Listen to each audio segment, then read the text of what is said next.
Hi, I'm Princine Lewis with VUCast. Anytime someone is executed in this country, the arguments for and against the death penalty take center stage. The most recent high-profile execution involved convicted killer John Allen Muhammad, better known as the D.C. Sniper.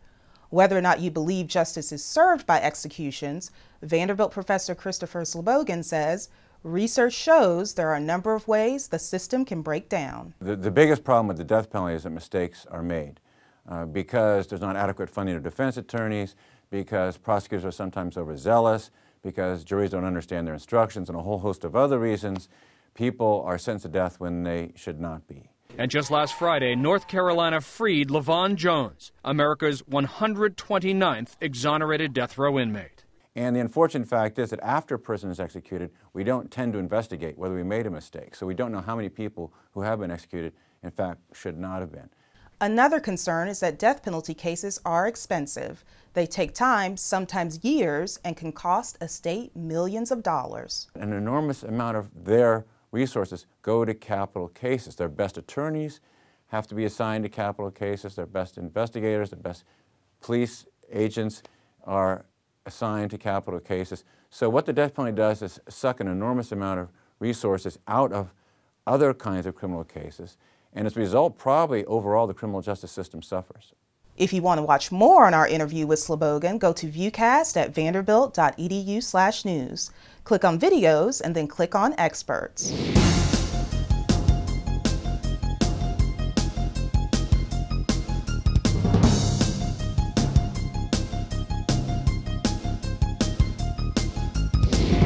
I'm going to stay in this race. I'm on my own and I'm out for blood. Now listen to me, you hicks. Listen to me and lift up your eyes and look at God's blessed and unfly-blown truth. And this is the truth. You're a hick. And nobody ever helped a hick but a hick himself. His name is Willie Stark, the politician from the 1949 Academy Award-winning movie All the King's Men. Vanderbilt graduate Robert Penn Warren wrote the Pulitzer Prize-winning novel based on Louisiana Governor Huey Long. How many men ever went to a barbecue and would let one man take off the table what's intended for 9/10 of the people to eat? The only way you'll ever be able to feed the balance of the people is to make that man come back and bring back some of that grub he ain't got no business with. Take a volatile, charismatic politician like Huey Long and the creative genius of Robert Penn Warren, and, well, the rest is literary history. It was a life about art and reading and thinking and learning and working hard. Rosanna Warren, an acclaimed poet in her own right and daughter of Robert Penn Warren, remembers fondly the little things. One of my earliest memories is my father showing me how to plant a tree and getting my little hands in the mud and him showing me how to tamp down the roots and then water it. Rosanna Warren recently gave a lecture at Vanderbilt, hosted by the center that bears her father's name. She says Vanderbilt was the turning point in her dad finding his real passion.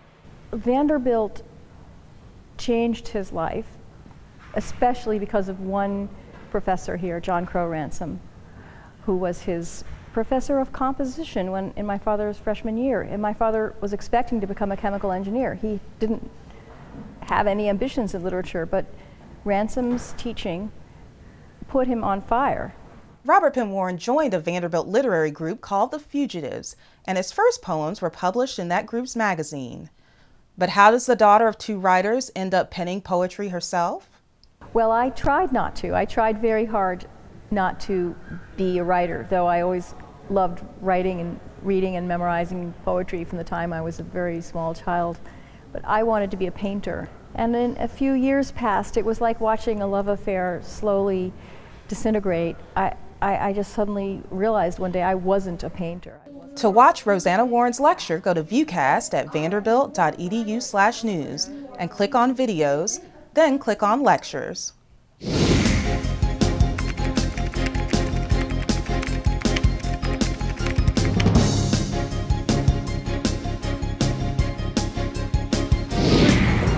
What an MRI does is watch the oxygen levels in your blood and where it moves to. Okay. If there's one thing we have an abundance of at Vanderbilt, it's incredible students who do incredible things.